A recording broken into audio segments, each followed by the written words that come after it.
धन्यवाद सभापति महोदय, आपने मुझे इस महत्वपूर्ण बिल पे चर्चा करने का जो मौका दिया, मैं इसके लिए आपका आभार हूं। सभापति महोदय, आज भारत के इतिहास में वो दिन है,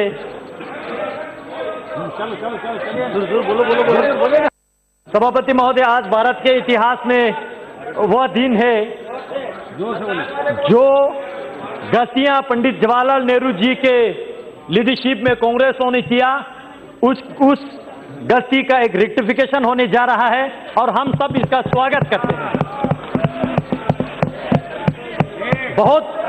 बहुत सारे लोगों ने, अध्यक्ष महोदय,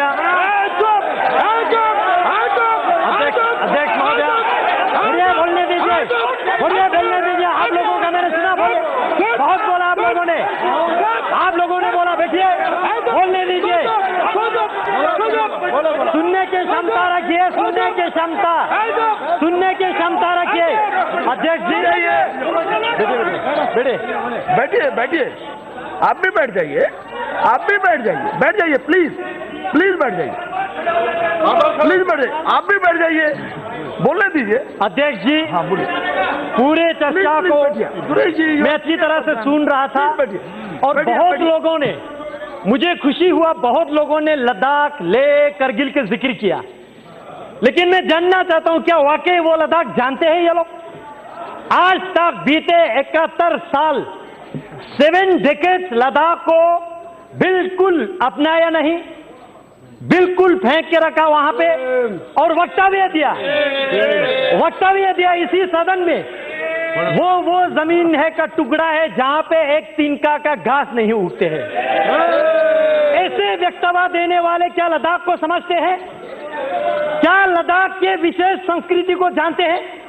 क्या लद्दाख के भाषा को जानते हैं? क्या लद्दाख के रहन सहन, खान पान, वहां के ज्योग्राफिकल कंडीशन, क्लाइमेटिक कंडीशन, जो दुर्गम क्षेत्र है, क्या वो जानते हैं या खाली किताबें पढ़ के बोल रहे हैं? अध्यक्ष महोदय, लद्दाख ने पिछले 71 ईयर यूटी के लिए संघर्ष किया। हम भारत देश के अटूट अंग बनना चाहते थे। 1948 मई 4 तारीख को पहला ज्ञापन लद्दाख बुद्धिस्ट एसोसिएशन के तब के प्रेसिडेंट ने पंडित जवाहरलाल नेहरू जी को दिया था, तब के प्रधानमंत्री जी को। कहा कि लद्दाख को या तो अब सेंट्रली एडमिनिस्ट्रेटिव ऐसा कुछ बनाइए, या नेफा टाइप बनाइए, या ईस्ट पंजाब के साथ रखिए, लेकिन किसी भी कंडीशन में हमें कश्मीर के साथ मत रखिए, यह हमने कहा था। लेकिन जिनका सरकार था उन्होंने हमारे सुनवाई नहीं किया, जानने की कोशिश तक नहीं किया, और कश्मीर के नीचे आज तक हमारा डेवलपमेंट, हमारा पॉलिटिकल एस्पिरेशन, हमारा पहचान, हमारा भाषा लुप्त अगर हुआ है तो ये आर्टिकल 370 और कांग्रेस पार्टी जिम्मेवार है। अध्यक्ष जी, मैं डॉक्टर श्यामा प्रसाद मुखर्जी जैसे वीरों का, कुशोक बाकुला रिम्पोची जैसे महान व्यक्तियों का, थुप्तान सेवांग जैसे, जिन्होंने लद्दाख को यह दिशा दिया कि हमें भारत के साथ रहना है, भारत के जयकार करना है, अपने देश के लिए मत मिटने के लिए तैयार रहना है। और आज तक बहुत सारे यहां पे हिस्ट्री का रेफरेंस दे रहा था, मैं याद दिलाना चाहूंगा, चाहे 1965 के वार हो, 1971 का हो, या 1999 का हो, या 1948 के कबीले हमला का हो, इतिहास चेक करके देखिए, लद्दाख ने हमेशा बलिदान दिया, हमेशा देश के लिए मर मिटने के लिए तैयार रहा। लेकिन दुर्भाग्य की बात है, आज यहां पे मेरे साथी कश्मीर के ऑनरेबल मेंबर पूछ रहे थे, धारा 370 हटने से क्या खोएंगे?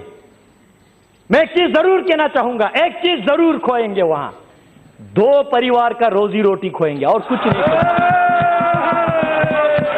सिर्फ 2 परिवार का रोजी रोटी खोएंगे और कश्मीर के भविष्य उज्जवल होने वाला है।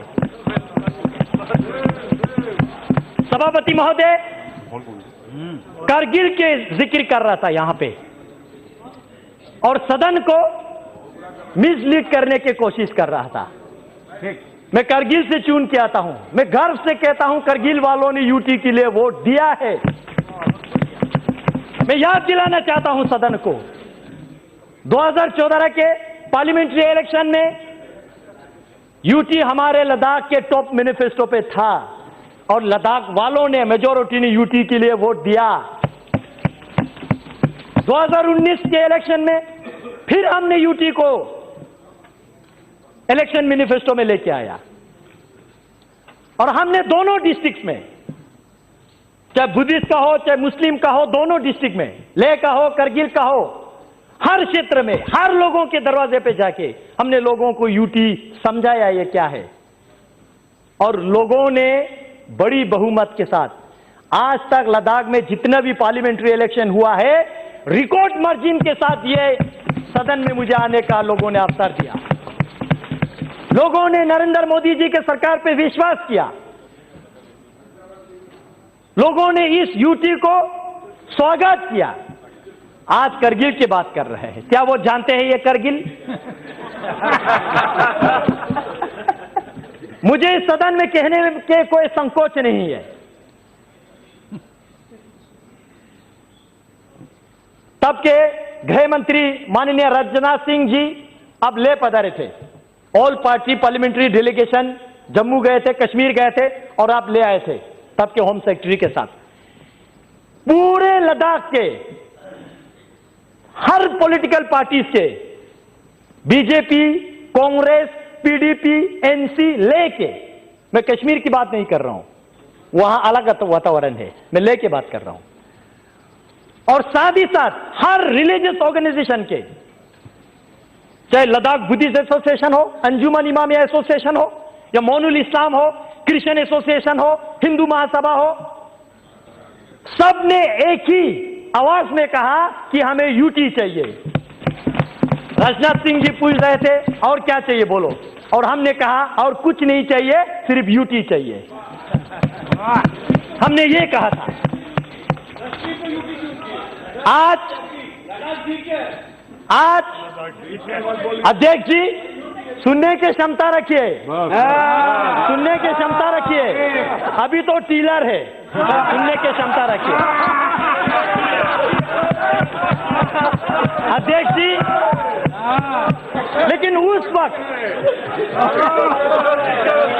उस वक्त एक दुर्घटना हमारे साथ घटी, आज मैं इस सदन को अवगत करना चाहूंगा। तब के ले में आपके एनसी के डिस्ट्रिक्ट प्रेसिडेंट, पीडीपी के डिस्ट्रिक्ट प्रेसिडेंट, जिन्होंने यूटी के मेमोरेंडम को साइन किया, उन लोगों को आपके कश्मीर के एनसी और पीडीपी ने वहां से प्रेस रिलीज जारी करके अपने पार्टी से बाहर निकाल दिया। आज डेमोक्रेसी की बात कर रही है लोग, लोकतंत्र की बात कर रहे हैं। क्या वो थे आपका लोकतंत्र? लोगों का आवाज बंद करना, दबे कुचाले रखना, ये आपका लोकतंत्र था क्या? अध्यक्ष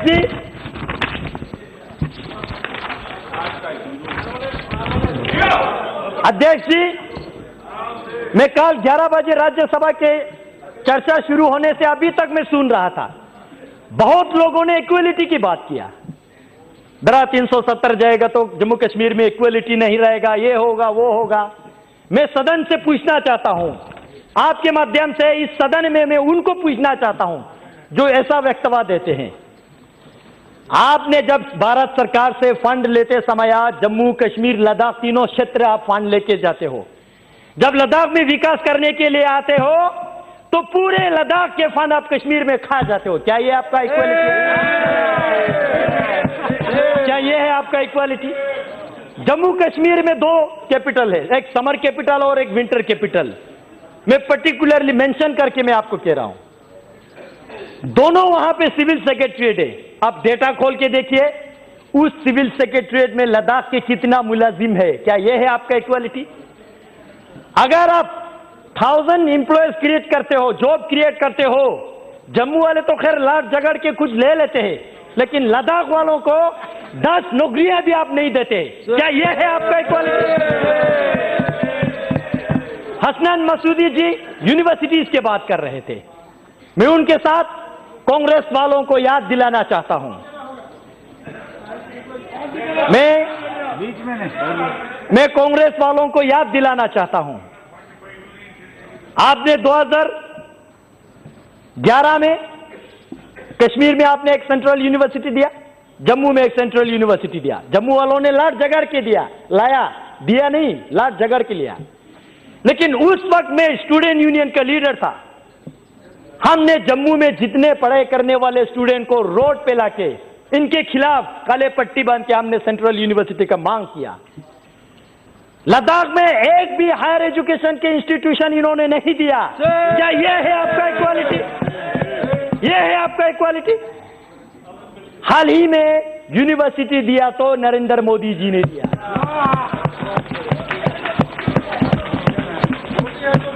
मोदी है तो मुमकिन है, सही में। कल राज्यसभा में कांग्रेस के नेता गला फट फट के कह रहे थे कि भाई लद्दाख के साथ क्या होगा, लद्दाख के साथ क्या होगा।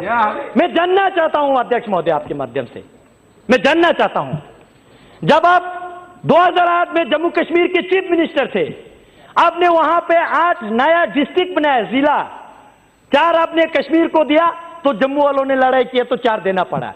लद्दाख को आपने एक डिस्ट्रिक्ट भी नहीं दिया। क्या यह है आपका इक्वालिटी? यह आपका इक्वालिटी है? आज आप कहते हैं इक्वालिटी। हमारे भाषा लद्दाखी बोटी भाषा कहते हैं। कश्मीरी आपने लिपि ना होने से भी आपने रिकॉग्नाइज किया, 8 शेड्यूल में डाल दिया। जम्मू के डोगरी उन्होंने आंदोलन किया तो उनको भी दे दिया। लद्दाख के भाषा को आज तक आपने रिकॉग्नाइज किया। क्या यह है आपका इक्वालिटी?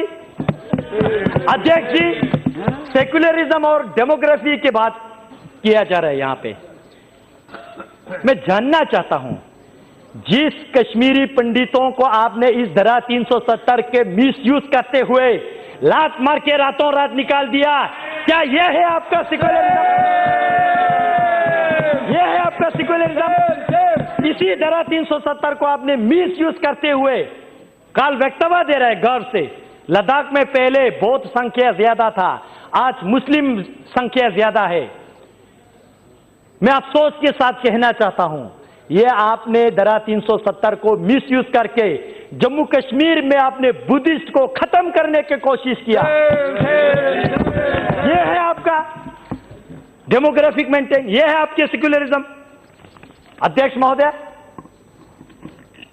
यही जिन परिवारों ने, मैं नहीं कहता हूं कि वहां पे शासन किया, मैं कहता हूं राज किया, यही परिवारों ने 1979 में लद्दाख को बंटवारा किया।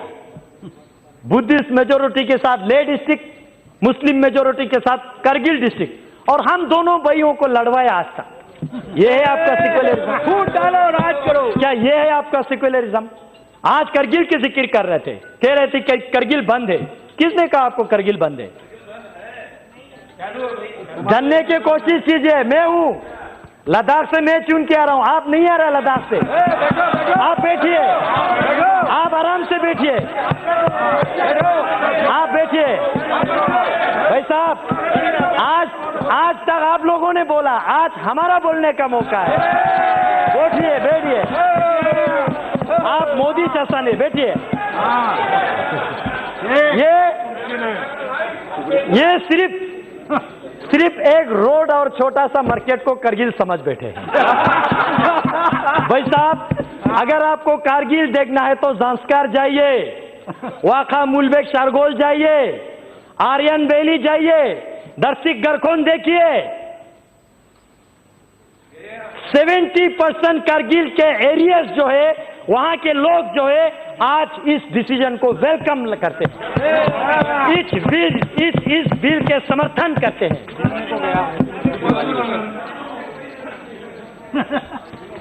अध्यक्ष जी, आज ये वही वक्तव्य दे रहा है। अध्यक्ष जी सुनिए सुनिए, मौका दीजिए, बोलने की क्षमता रखिए। मैं आपकी तरह किताबें पढ़ के नहीं आता हूं, लेकिन ग्राउंड की रियलिटी महसूस करके। अध्यक्ष जी, कारगिल में जो अभी कह रहा है, ये इन्होंने फोन करके करवा रहा है। उनको भी नहीं पता है वो लोग क्या कर रहे हैं। उनको अपने भविष्य के लिए सोचना चाहिए, इनके जबान पे नहीं जाना चाहिए। या अपने मुफ्त के लिए, अपने हित के लिए किसी को भी नचाएंगे। अध्यक्ष जी,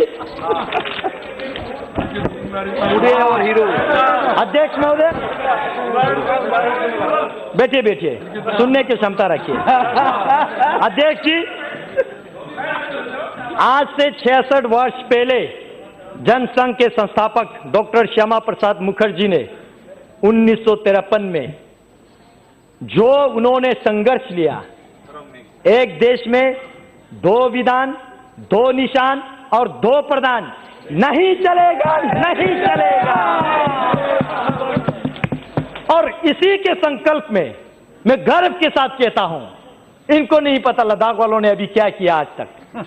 2011 में आज ये कह रहे कि हमारा झंडा जा रहा है, झंडा जा रहा है। भाई साहब, आपका झंडा तो लद्दाख वालों ने 2011 में नकारा है। लद्दाख ऑटोनमस हिल डेवलपमेंट काउंसिल ने रेजोल्यूशन पास किया 2011 में। जम्मू कश्मीर के जो झंडा लद्दाख ऑटोनमस हिल डेवलपमेंट काउंसिल की चेयरमैन, एग्जीक्यूटिव काउंसलर, जो कैबिनेट और डिप्टी मिनिस्टर के रैंक के होते, उनको उनके गाड़ी को लगता था, हमने उस झंडा को नकारा। हमने नेशनल एम्ब्लेम वाला वहां पे लगाया, क्योंकि हम भारत देश का अटूट अंग बनना चाहते हैं। ये है लद्दाख, क्योंकि हम मानते हैं आन देश की शान, देश की हम संतान है। 3 रंगों से रंग तिरंगा अपनी ये पहचान।